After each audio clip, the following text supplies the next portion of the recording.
अस्सलाम वालेकुम सर। बेटे मेरी आवाज क्लियर आ रही है अब तक? जी सर। ओके, ग्रेविटेशनल फील्ड से स्टार्ट करते हैं बेटा। सर आपने मेरे क्वेश्चन देख लिया फिर? हाँ बेटा, मैं उसका फीडबैक और जो आज के क्वेश्चंस का फीडबैक है हम कल की क्लास में डिस्कस कर लेंगे, ताकि मैं ये चाह रहा हूँ सिलेबस भी साथ साथ जल्दी हो जाए। ठीक है? Okay sir. ग्रेविटेशनल फील्ड के बारे में कुछ पता हो बेटा? किसे कहते हैं ग्रेविटेशनल फील्ड, क्या होता है, what is gravitational field, any idea? जो ग्रेविटी है जी। का, बोले। बस ये जो ग्रेविटेशनल पुल है हमारी अर्थ की। मेरे बेटे, हमारे पास अर्थ की सराउंडिंग में वो फील्ड, वो बाउंड्री, वो रीजन, वो एरिया जिसमें अर्थ किसी दूसरे ऑब्जेक्ट को अपने सेंटर की तरफ अट्रैक्ट करती है, toward the center of the earth, toward the earth भी आप कह सकते हैं, उसे हम ग्रेविटेशनल फील्ड कहते हैं। मैं पहले थोड़ा सा जनरल कॉन्सेप्ट दे दूं। अब ग्रेविटेशनल फील्ड में हम एक्चुअली बात कर रहे होते हैं फोर्स ऑफ अट्रैक्शन की, और वो force of attraction between the message होती है। ठीक है? अगर चार्जेस की बात करें तो चार्जेस में फोर्स ऑफ अट्रैक्शन भी हो सकती है, फोर्स ऑफ रिपल्शन भी हो सकती है। तो वो चार्जेस की बात होती है, वहां पे कूलम्स लॉ का डिस्कस किया जाता है। यहाँ पे हम जब ग्रेविटी की बात करते हैं तो हम फोर्स ऑफ अट्रैक्शन की बात करते हैं, और फोर्स ऑफ अट्रैक्शन हमेशा कहाँ पे होगी? मैसेज में। मैसेज में सिर्फ और सिर्फ फोर्स ऑफ अट्रैक्शन है, इनमें फोर्स ऑफ रिपल्शन नहीं हो सकती। एक दो पॉइंट ये हो गया हमारे पास। अब हमें सबसे पहले ग्रेविटेशनल फील्ड स्ट्रेंथ, उसके बारे में बात कर लेते हैं। ये है क्या हमारे पास? ये ग्रेविटेशनल फील्ड बाउंड्री कहाँ पे हमारे पास मैक्सिमम होती है और कहाँ पे मिनिमम होती है, कुछ की पॉइंट्स हैं उसके साथ साथ। ग्रेविटी की मैक्सिमम वैल्यू आपको मिलेगी, या ग्रेविटेशनल एक्सेलरेशन जी की, on the surface of earth. अब अगर आप अर्थ के सेंटर की तरफ जाएंगे तो बी इसकी वैल्यू डिक्रीज करेगी, लेकिन अगर आप सेंटर से सरफेस की तरफ आएंगे तो जी की वैल्यू इंक्रीज करेगी, और सरफेस से हाइट की तरफ या किसी भी एल्टीट्यूड की तरफ जाएंगे तो हमारे पास जो उसकी वैल्यू है वो डिक्रीज करेगी। इस पॉइंट की कुछ समझ आई? सर एल्टीट्यूड वाली की नहीं आई। एल्टीट्यूड कहते हैं आपको सरफेस ऑफ द अर्थ से जितनी आप हाइट पे बात करें उसे हम एल्टीट्यूड का नाम देंगे, हाइट का नाम देंगे। सबसे पहले अगेन हमारे पास ग्राफ में ये क्वेश्चन पूछा जाता है, वो ग्राफ में आपको दिखाता भी हूँ। ग्राफ में ये क्वेश्चन आ जाता है कि जी आप बताएं कि यहाँ पे ग्राफ ड्रॉ किया गया है जी और रेडियस के दरमियान में, तो वो ग्राफ, एक आपके पास स्ट्रेट लाइन आती है, फिर आपके पास इनवर्स लाइन आती है। सबसे पहले तो ग्रेविटेशनल फील्ड को डिफाइन कर लें। वो रीजन, वो बाउंड्री, वो एरिया जिसमें ऑब्जेक्ट फोर्स ऑफ ग्रेविटी को एक्सपीरियंस करता है, उसको फोर्स ऑफ ग्रेविटी का सामना करना पड़ता है। आप अपने सामने किसी भी ऑब्जेक्ट को थ्रो करेंगे, वो जमीन की तरफ जाएगा, टुवर्ड्स द अर्थ, तो उसे हम फोर्स ऑफ ग्रेविटी का नाम देंगे। लेकिन यहाँ पे बच्चों के जहन में ये क्वेश्चन आता है कि जब आप बात करते हैं कि यहाँ पे अट्रैक्शन होती है, तो अट्रैक्शन में दो चीजें हमेशा एक दूसरे की तरफ ट्रेवल करती हैं। जैसे मैं एक पेन को ड्रॉप करता हूं, वो अर्थ की तरफ जाएगा। अब ये तो मैंने कह दिया फोर्स ऑफ ग्रेविटी है, लेकिन साथ ही मैं कह रहा हूं कि इन दोनों में फोर्स ऑफ अट्रैक्शन मौजूद है। फोर्स ऑफ अट्रैक्शन जब मौजूद होती है तो उसमें दो चीजें एक दूसरे की तरफ जा रही होती हैं। तो मेरा ये क्वेश्चन है कि अर्थ पेन की तरफ क्यों नहीं जा रही? ऐसे general question.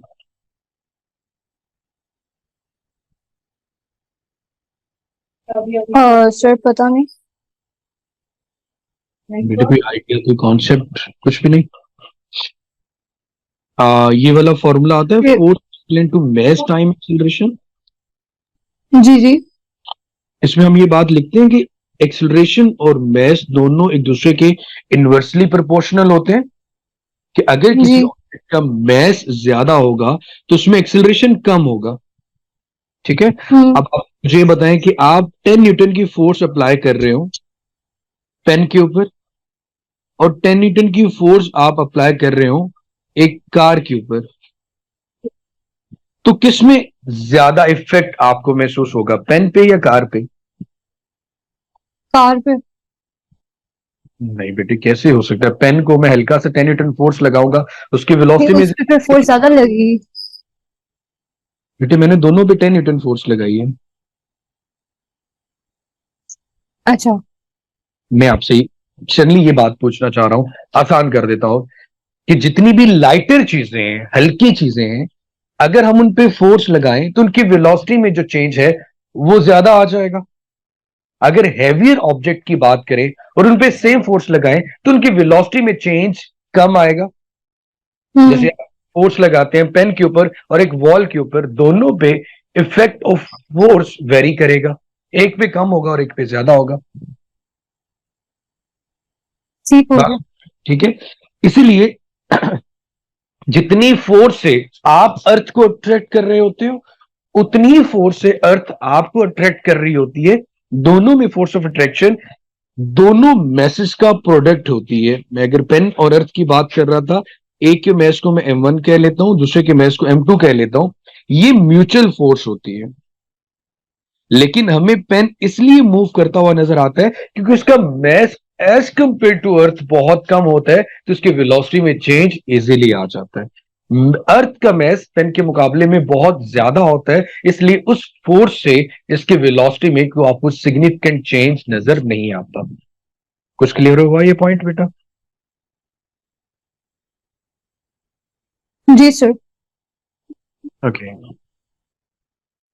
Gravitational field, it is the force field जहां पे ग्रेविटी की फोर्स एक्ट करती है अर्थ की सराउंडिंग में, बाउंड्री में, वो रीजन, वो एरिया जिसमें कोई भी चीज आप रखेंगे वो अर्थ की तरफ जाएगी, उस बाउंड्री, उस रीजन को हम नाम देंगे ग्रेविटेशनल फील्ड का। It is a region where the force of gravity can be experience. Gravitation क्या जी? Property of pull of earth due to gravitational field. It is a non contact force, का मतलब ये कि अगर इसकी बहुत वास्ट एग्जांपल ली जाए तो मून को, मैंने आपको लास्ट चैप्टर में ये बात बताई थी, अर्थ मून को ग्रेविटेशनल फोर्स प्रोवाइड करती है जो काम करती है सेंट्रीपिटल फोर्स का। ये बात बताई थी बेटे मैंने आपको, जिसकी वजह से मून अपने सर्कुलर ऑर्बिट में मूव करता रहता है। याद आया? लास्ट चैप्टर में ये डिस्कस हुआ था हमारा। जी सर। इसलिए इसको नॉन कांटेक्ट फोर्स भी कहते हैं। और ये फोर्स हमेशा अट्रैक्टिव होती है क्योंकि ये दो मैसेज के दरमियान की फोर्स है। अगर डिफरेंट चार्जेस में या चार्जेस के दरमियान की फोर्स होती तो वहां पे हम ये कह सकते हैं वो फोर्स ऑफ अट्रैक्शन भी है, रिपल्शन भी है। लेकिन हम ग्रेविटेशनल फोर्स की बात करते हैं and gravitational force is always between the masses. इसलिए force can not be screened, आप इसको डिवाइड नहीं कर सकते कम ज्यादा किसी दरमियान में सरफेस का इस्तेमाल करके इसको शील्ड नहीं कर सकते। इसकी रेंज बहुत ज्यादा है, इस एग्जांपल से भी क्लियर हो जाता है कि कितनी ज्यादा रेंज इसकी हो सकती है। ये फोर्स हमेशा डायरेक्टेड होती है towards the center of the earth, closer to the earth इसकी वैल्यू स्ट्रॉन्गर होगी। अब ये इनवर्स स्क्वायर लॉ को कैसे ओबे करती है, इसके लिए हमें न्यूटन्स लॉ ऑफ ग्रेविटेशन की बात करनी है। अभी जो मैं बात कर रहा था M1 और M2 की, हम यहाँ पे दो मैसेज की बात कर लेते हैं अर्थ एंड मून की। एक के मैस को हम M1 का नाम दे देते हैं और दूसरे के मैस को M2 का नाम दे देते हैं, क्योंकि दोनों मैसेज हैं। तो according to Newton's law of gravitation दोनों में ग्रेविटेशनल फोर्स है और ग्रेविटेशनल फोर्स को हम फोर्स ऑफ अट्रैक्शन कहते हैं। उसका बेटे फॉर्मूला हमारे पास होता है, यहां पे force is directly proportional to the product of their masses. इस लाइन का मतलब यह है कि अगर जितने मैसेज ज्यादा बड़े होंगे, मैग्नीट्यूड ऑफ मैसेज जितना ज्यादा होगा, इन दोनों के दरमियान फोर्स ऑफ अट्रैक्शन भी उतनी ही ज्यादा होगी। मैसेज कम होंगे तो फोर्स ऑफ अट्रैक्शन कम होगी। इसलिए और M1 और M2 का प्रोडक्ट इसलिए कहा गया है क्योंकि ये एक म्यूचुअल फोर्स है। ये ना सिर्फ M1 की वजह से है और ना सिर्फ M2 की वजह से, ये दोनों की वजह से है। इसलिए जब हम ये बात करते हैं ये म्यूचुअल फोर्स है, तो इस बात का मतलब ये होता है कि M1 M2 पे जितनी फोर्स लगा रहा है, M2 भी M1 पे उतनी ही फोर्स लगा रहा है। फर्क सिर्फ ये कि अगर कोई ऑब्जेक्ट हैवियर होगा तो उसकी वेलोसिटी में आपको इतना सिग्निफिकेंट चेंज नजर नहीं आएगा, लेकिन अगर कोई ऑब्जेक्ट लाइट होगा तो उसकी वेलोसिटी में आपको सिग्निफिकेंट चेंज नजर आ जाएगा। इज इट क्लियर बेटा? जी सर। अच्छा, इन मैसेज को बेटे पॉइंट मैसेज कहा जाता है, जहां पे आप ये बात कह सकते हो कि हम न्यूटन्स लॉ ऑफ ग्रेविटेशन की वैलिडिटी की बात करूं तो वैलिड होते हैं वो पॉइंट मैसेज के लिए। पॉइंट मैसेज का कोई आइडिया, कोई कॉन्सेप्ट कुछ बताओ कि पॉइंट मैसेज किन्हें कहते हैं, या पॉइंट नहीं चार्ज? सर। नहीं बता। अच्छा बेटे, पॉइंट मैसेज उन्हें कहते हैं जिनके दरमियान का जो डिस्टेंस है वो उनके साइजेस से हमेशा ग्रेटर हो। जैसे अगर मैं अर्थ और मून की बात करूं या अर्थ और सन की बात कर ले, तो इनके दरमियान का डिस्टेंस है जो, वो इनके साइजेस से बड़ा होगा, तो इन्हें हम पॉइंट मैसेज कंसिडर करेंगे।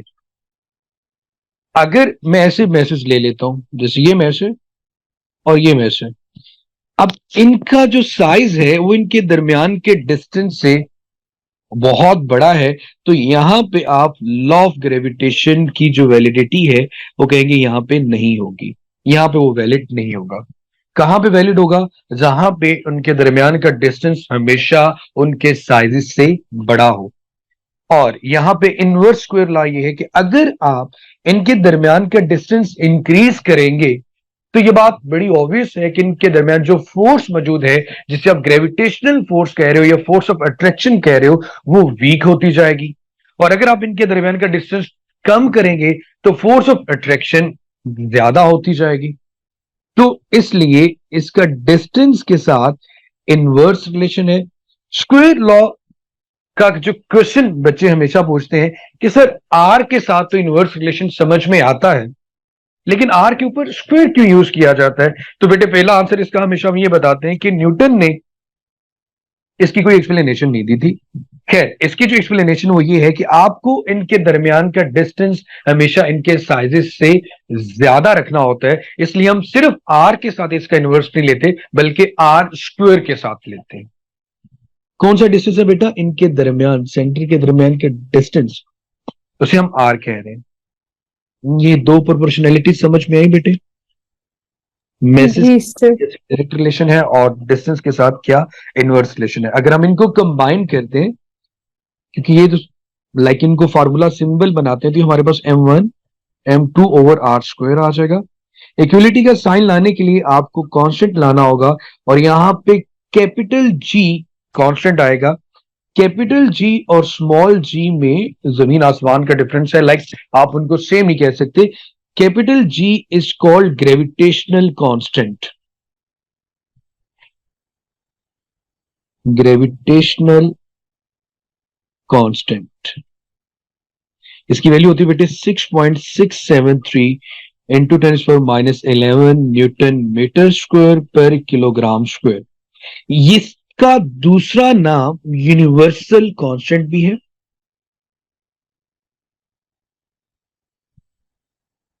पूरी कायनात में इसकी वैल्यू चेंज नहीं होती, ये ऐसा कांस्टेंट है।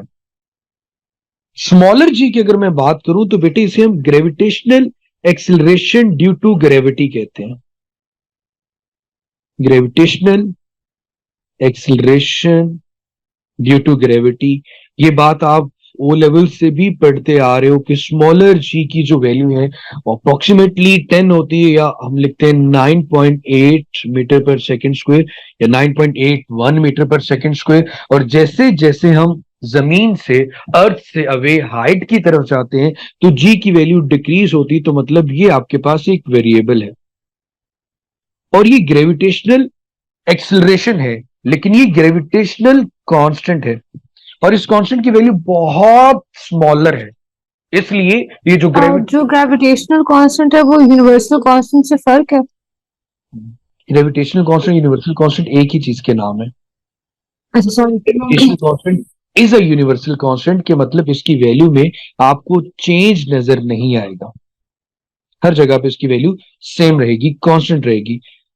ये जो स्मॉलर जी है इसे gravitational acceleration due to gravity कहते हैं। बच्चे दोनों को मिक्स कर देते हैं, दोनों को सेम कर लेते हैं, बट दोनों में फर्क है। ये gravitational acceleration due to gravity है, जब कोई चीज वर्टिकली मूव करती है किसी हाइट से जमीन की तरफ या जमीन से हाइट की तरफ, तो हम कन्वेंशनली ये करते हैं कि अगर कोई चीज ड्यू टू ग्रेविटी जमीन की तरफ आ रही हो तो ग्रेविटेशनल एक्सेलरेशन को हम पॉजिटिव लेते हैं, क्योंकि सरफेस पे इसकी वैल्यू मैक्सिमम होती है। और अगर कोई चीज हाइट की तरफ जा रही हो तो हम उसकी वैल्यू को नेगेटिव लेते हैं।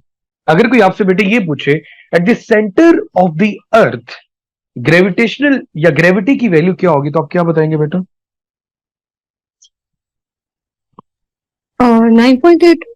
नहीं बेटे, जब सेंटर की बात होगी ना, जैसे मैंने शुरू में कुछ की पॉइंट बताए थे, सेंटर ऑफ सरफेस से सेंटर की तरफ जाते हुए जी की वैल्यू डिक्रीज होती है और सेंटर पे जाके जीरो हो जाएगी। यहां से जी से हाइट की तरफ जाते हुए जी की वैल्यू इंक्रीज होती है। तो बेटे वो नेट डिस्कनेक्ट हो गया था। जी सर, आ रही है। अच्छा रिबा, अच्छा मुझे ये बताओ बेटे, अभी तक कौन सा पॉइंट समझ में आया या कुछ समझ में नहीं आया? नहीं सर, आ गया। आप अभी आगे? बता रहे थे कि जो सेंटर पर ग्रेविटी है वो जीरो हो जाएगी, हाँ, ऐसे ही है? आपने ये याद बस। रखना है, आपने इमेजिनेशन में ये लेके आना है कि हम जिस सरफेस पे खड़े होते हैं, मौजूद होते हैं, ये सरफेस ऑफ द अर्थ है, ठीक है? यहां पे ग्रेविटी की वैल्यू मैक्सिमम है। हम यहां से नीचे जाएं तब भी ग्रेविटी डिक्रीज करेगी, हम यहां से ऊपर जाएं तब भी ग्रेविटी डिक्रीज करेगी। पॉइंट समझ में आ गया?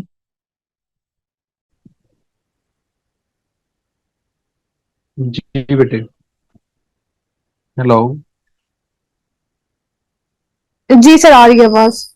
ठीक है, मैं ये आपको ये बता रहा था कि अगर हम अर्थ की सरफेस की बात करते हैं ना, जैसे हम अर्थ की सरफेस पे हैं, तो डेप्थ के साथ जी की वैल्यू का इनवर्स रिलेशन है कि जैसे जैसे डेप्थ बढ़ती जाएगी जी की वैल्यू डिक्रीज करती जाएगी। ऐसे हम हाइट के साथ भी इसका इनवर्स रिलेशन देखिए, आप जैसे जैसे आप हाइट की तरफ जाओगे तब भी जी की वैल्यू डिक्रीज करेगी। तो आप जिस सरफेस पे खड़े हैं, जिसे अर्थ सरफेस कहा जाता है, यहां पे ग्रेविटी की वैल्यू मैक्सिमम है। तो आसान लफ्जों में याद करने के लिए, आप डाउनवर्ड जाएं या अपवर्ड जाएं, दोनों केसेस में from the surface of the earth g की वैल्यू डिक्रीज करेगी। पॉइंट समझ में आया बेटा? ये ठीक होगा। ठीक ठीक है। है। अब बेटा ये कुछ पॉइंट देख लें। Newton's law of gravitation, force of attraction between any two point masses. Point mass का पॉइंट क्लियर हो चुका था कि जिनके दरमियान का डिस्टेंस उनके साइजेस से हमेशा बड़ा हो उन्हें पॉइंट मैसेज कहा जाता है। Force of attraction between any two point masses is directly proportional to the product of masses, हमने कहा था m1 and m2, and inversely proportional to the square of the distance between them.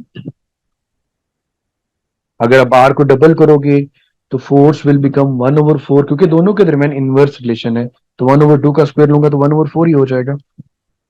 यहां पे आगे जाके हम ये बताते हैं जी, नेगेटिव साइन यहां पे शो किया गया है।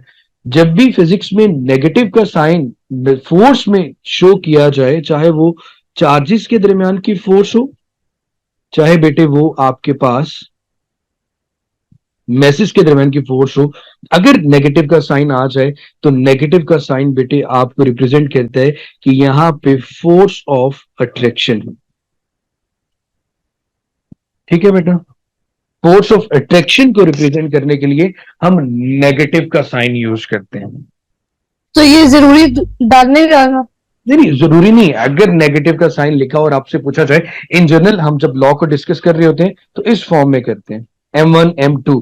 अब आपके पास पेपर में यह बात भी पूछी जा सकती है, कुछ जगहों पे ऐसे भी लिखा होगा कि जी F is equal to G M M over are square.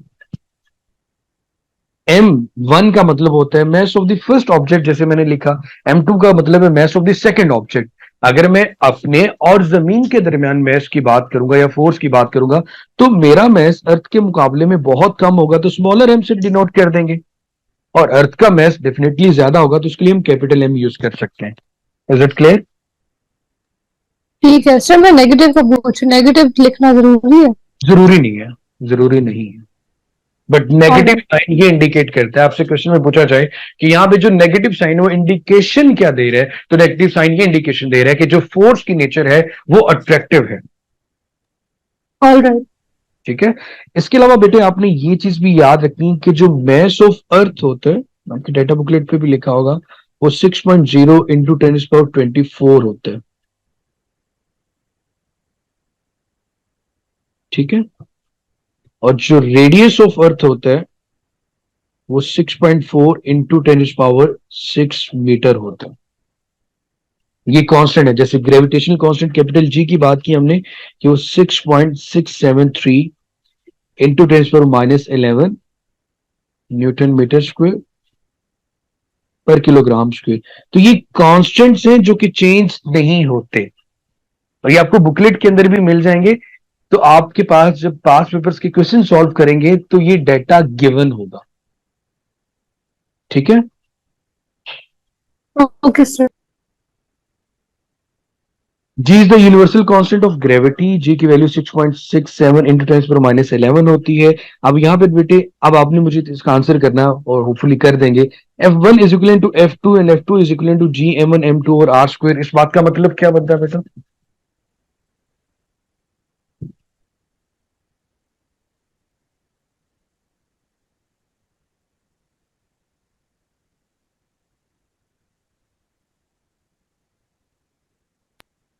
Question ये समझ रहे हैं? बेटे मैं ये पूछ रहा हूँ आपसे कि F1 is equal to F2 and F2 is equal to G m1 m2 over R square. इस बात का मतलब क्या है? दोनों की फोर्सेस ऑफ अट्रैक्शन इक्वल है। जी ठीक है, बस ये दोनों के दरमियान जो फोर्स ऑफ अट्रैक्शन है वो इक्वल है। M1 M2 पे जो फोर्स लगा रहे हैं उसी सेम मैग्नीट्यूड की फोर्स M2 भी M1 पे लगा रहे हैं। ठीक है।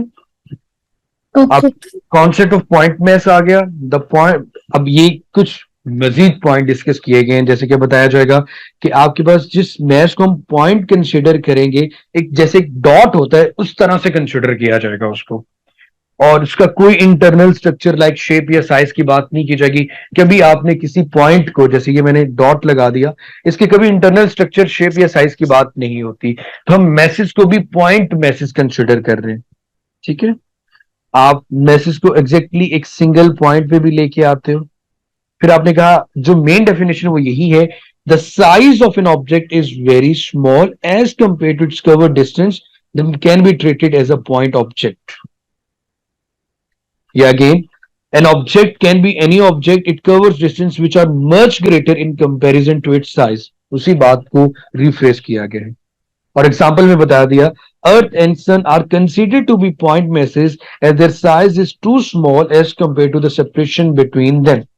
इसलिए जब हम फोर्स ऑफ ग्रेविटेशन से दो मैसेज की बात करते हैं तो मून या अर्थ की बात कर लेते हैं या सन की बात कर लेते हैं कि जी अर्थ भी अगर रिवॉल्व कर रही है अराउंड द सन तो due to force of gravitation है। इन दोनों के दरमियान जो फोर्स ऑफ ग्रेविटेशन है जिसकी वजह से अर्थ अपने सर्कुलर ऑर्बिट में रहती है और उसको सेंट्रीपिटल फोर्स मिल रही होती है ड्यू टू ग्रेविटेशनल फोर्स। ठीक हो गया। ग्रेविटेशनल फील्ड में कोई पॉइंट मसला क्लियर हो, मतलब कोई चीज अभी कोई चीज पूछने वाली रहेगी? Yes sir. अच्छा, ग्रेविटेशनल फील्ड स्ट्रेंथ, वेट का फॉर्मूला आता है बेटा आपको? वेट का क्या फॉर्मूला होता है? W is equals to mg। W is equivalent to mg। अगर किसी भी बंदे का मास 50 kg होता है, बहुत आसान सा क्वेश्चन है, उसका वेट कितना होगा बेटा? 500। 500। फॉर्मूला क्या हम लिखते हैं, मतलब यूनिट क्या लिखेंगे इसका? Newton. Newtons. So weight is the force that act on an object due to its mass। कितनी फोर्स कितने mass पे लग रही है, इसको मैं लिख सकता हूं वेट पर यूनिट mass। जी। इसको ग्रेविटेशनल एक्सेलरेशन भी कहते हैं ड्यू टू ग्रेविटी। इसी को मेरा बेटा, इसी स्मॉलर जी को ग्रेविटेशनल फील्ड स्ट्रेंथ भी कहा जाता है। फोर्स का यूनिट अभी आपने बताया न्यूटन होता है, मास का यूनिट केजी होता है। तो अगर 10 न्यूटन की फोर्स 1 kg पे लग रही है, तो 2 kg पे कितनी लगेगी बेटा? 20 न्यूटन। 3 kg पे कितनी लगेगी? 30 न्यूटन। तो स्मॉलर जी की वैल्यू किसी प्लेनेट पे जो होगी उसे ग्रेविटेशनल फील्ड स्ट्रेंथ कहा जाएगा, कि यहां पे एक मैश पे इतनी फोर्स लगेगी। जैसे हम एग्जांपल हमेशा ये लेते हैं कि मून के ऊपर जो स्मॉलर जी की वैल्यू है वो 1.6 मीटर पर सेकेंड स्क्वायर है। इस बात का मतलब ये भी आपने समझना है कि 1.6 न्यूटन पर केजी यहां पे फोर्स लग रही है। लेकिन अगर आपको यहां पे वेट कैलकुलेट करना होता, ठीक हो गया। आप 50 को 1.6 के साथ मल्टीप्लाई करते। तो ग्रेविटेशनल फील्ड स्ट्रेंथ का यूनिट न्यूटन पर केजी में भी गिवन हो सकता है। ग्रेविटेशनल फील्ड स्ट्रेंथ का क्वेश्चन में आपके पास मीटर पर सेकंड स्क्वायर में भी उसकी वैल्यू गिवन हो सकती है। क्लियर हुआ बेटा ये पॉइंट? ठीक हो गया। ठीक जी है। Sir. So it is the gravitational force of attraction per unit mass at any point. G को हमने कैलकुलेट करना, तो F ओवर M, मैंने वेट पर यूनिट मास लिख दिया था, तो वेट भी फोर्स है, F लिखना हो तो उससे भी कोई गलत। यूनिट होगा इसका न्यूटन पर KG. Near the surface of the earth G is constant and is equal to 9.81 kg and produces acceleration of 9.8 metre पर सेकंड स्क्वायर। मैंने यही बात को बोली थी कि जिस सरफेस पे स्मॉलर जी की जो वैल्यू होगी वही वैल्यू ग्रेविटेशनल फील्ड स्ट्रेंथ की होगी। अब इसका जो नाम है वो यही बात आपको बताता है ना बेटे, कि ग्रेविटी की स्ट्रेंथ, स्मॉलर जी की स्ट्रेंथ, अब जितना आप सरफेस ऑफ द अर्थ के करीब होंगे ये स्ट्रेंथ उतनी ज्यादा स्ट्रांग होगी, और जितना आप away from the surface of the अर्थ जाएंगे जी की वैल्यू डिक्रीज करेगी तो इसकी स्ट्रेंथ भी वीक होती जाएगी। जैसे अगर on the surface of the अर्थ हमने देखा तो 1 kg पे 10 न्यूटन की फोर्स लग रही थी, लेकिन जैसे हम हाइट की तरफ गए, लाइक मून पे गए, तो वही 10 न्यूटन की फोर्स 1.6 न्यूटन होगी। तो फील्ड स्ट्रेंथ तो वीक होगी ना जैसे हम हाइट की तरफ गए। पॉइंट समझ में आया बेटा ये? जी सर, आ गया।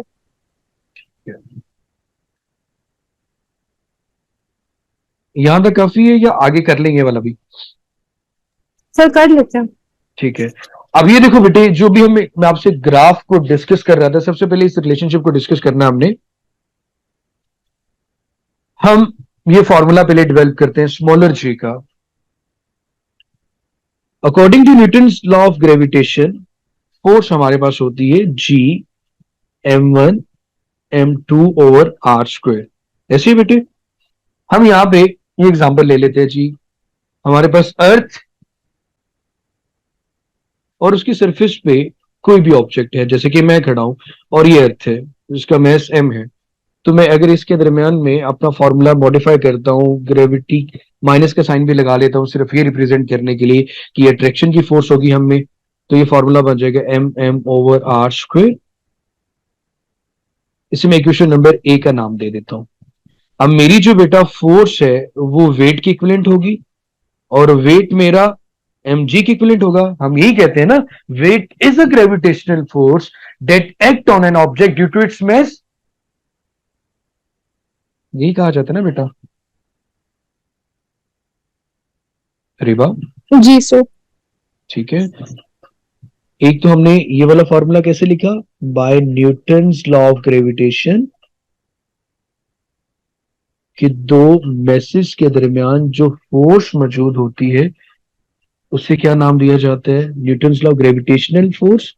और हमने कहा कि दो मैसेज में जो फोर्स है वो ये हमने लिख दी, और हमने कहा वो फोर्स वेट के इक्विवेलेंट भी होती है और वेट mg होता है, तो हमने इसको इक्वेशन बी का नाम दे दिया है। तो ये दोनों फोर्सेस, आप जब मैथमेटिक्स में भी आप दो इक्वेशंस में कंपैरिजन करते हो, ऐसी दो इक्वेशन जिनकी लेफ्ट हैंड साइड सेम हो उनकी राइट हैंड साइड भी सेम होती है।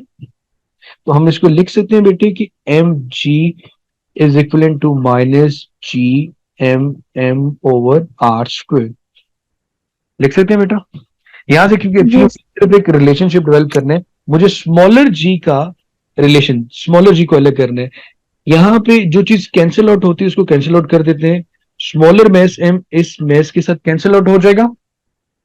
हमारे पास जो बेटा g की वैल्यू वो आ जाएगी minus G M over are square.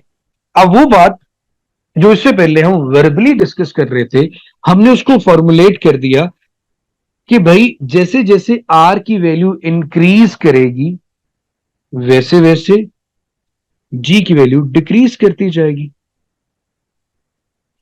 Ji inversely proportional to r square. अब बच्चे फिर कंफ्यूज होते हैं कि सर ये जो ग्राफ हमारे सामने बना हुआ है, आपने कहा कि इनवर्स रिलेशन है, लेकिन ये वाला जो ग्राफ का पोर्शन है ये तो तब ड्रॉ किया जाता है एक लीनियर लाइन जो कि ओरिजिन से स्टार्ट होती है जब दो चीजों के दरमियान में डायरेक्ट रिलेशन आ रहा हो। ऐसे ही बेटे? जी सर। ठीक है। अब आपको मैंने एक पॉइंट शुरू में बताया था कि आपके जहन में डेप्थ का वर्ड आना चाहिए। आप सेंटर ऑफ अर्थ से स्टार्ट कर रहे हो। अब आपने डिस्टेंस को जरा गौर से देखना है। ये सेंटर ऑफ अर्थ से आर का डिस्टेंस, इसका मतलब ये है कि ये अर्थ है बेटा, ये सेंटर है। सेंटर से लेकर अर्थ की सरफेस तक का जो डिस्टेंस होगा उसको आर कहूंगा ना बेटा, मैं कैपिटल आर, रेडियस ऑफ। जी। ठीक है। हम्म। यहां तक तो आप सेंटर से अर्थ की सरफेस की तरफ जा रहे हो तो आपकी जो जी की वैल्यू है वो इंक्रीज होगी, क्योंकि मैंने आपको ये बात बताई थी कि सरफेस पे स्मॉलर जी की वैल्यू मैक्सिमम होती है। हां, अगर ये सरफेस से सेंटर की तरफ आ रहा होता तो स्मॉलर जी की वैल्यू डिक्रीज करती। एम आई राइट? जी सर। ठीक है। ये कौन सी सरफेस है बेटा? अर्थ सरफेस, जहां पे जी की अर्थ की वैल्यू सरफेस। मैक्सिमम है। और हमने कहा जब सेंटर से सरफेस की तरफ जाएंगे तो जी की वैल्यू, क्योंकि अब उसकी जो डेप्थ है वो कम होती जा रही है, तो जी इंक्रीज करता जाएगा, सरफेस पे जाके मैक्सिमम होगा। इसलिए जहां तक आपके पास रेडियस ऑफ अर्थ आ रहा है वहां तक जी की वैल्यू में डायरेक्ट रिलेशन आ रहा है। इज इट क्लियर बेटा? जी सर। उसके बाद जैसे ही डिस्टेंस बढ़ा आर से, 2r हुआ, 3r हो गया, रेडियस ऑफ अर्थ का 2 टाइम या 3 टाइम्स, वैसे वैसे क्योंकि दोनों में इनवर्स रिलेशन है तो ये इनवर्स का ग्राफ आ गया बेटा, डिक्रीज कर रही है वैल्यू।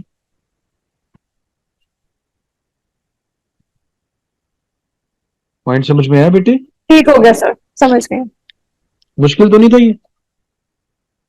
नहीं सर।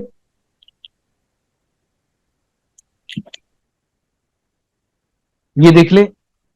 अब ग्रेविटेशनल फील्ड स्ट्रेंथ की बात की जा रही है, ग्रेविटी की, तो इसकी वैल्यू कब डिक्रीज होती है बेटे?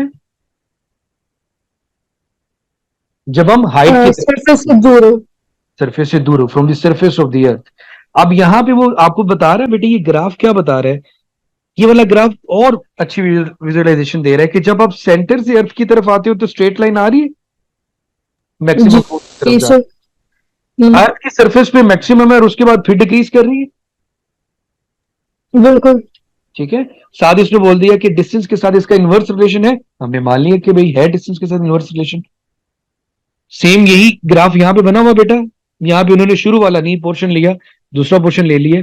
आउटसाइड द अर्थ बात कर रहा है कि अर्थ के बाहर अगर बात करें तो जी का इनवर्स रिलेशन है आर स्क्वायर के साथ। इनसाइड द अर्थ उसका डायरेक्ट रिलेशन है आर के साथ, कि जैसे जैसे उसका रेडियस बढ़ता जाएगा वैसे वैसे जी की वैल्यू बढ़ती जाएगी, क्योंकि अब सरफेस की तरफ जा रहे होंगे। इज इट क्लियर बेटा? जी सर। इनसाइड द अर्थ और outside the earth. Inside the earth जो मैंने आपको बताया, from the center of the earth to the surface of the earth, and outside the ठीक हो। अर्थ मतलब है from the surface of the earth to another point. Clear होगी बच्ची ये बात? जी सर। एट सेंटर जी की वैल्यू 0 लिखी हुई है बेटा।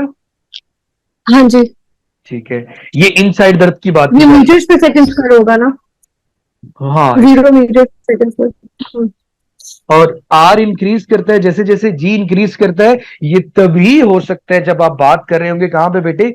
Inside the earth, like from the center of the earth. और सेंटर ऑफ अर्थ से जैसे जैसे आप सरफेस की तरफ जाएंगे आर बढ़ता जाएगा, वैसे वैसे जी की वैल्यू इंक्रीज होती जाएगी। इज इट क्लियर बेटा? मेरी बात ठीक क्लियर? हो गया सर। हम्म। यहां तक काफी है। इसका सेकंड पोर्शन मैं आपको कल करवा दूंगा, कल आपका ये चैप्टर भी खत्म हो जाएगा। सर आप मुझे वो क्वेश्चंस प्लीज करवा दें। वो क्वेश्चन करवा दूं? आप मुझे 1 मिनट का ब्रेक देते हैं, मैं क्वेश्चन वगैरह निकाल लूं।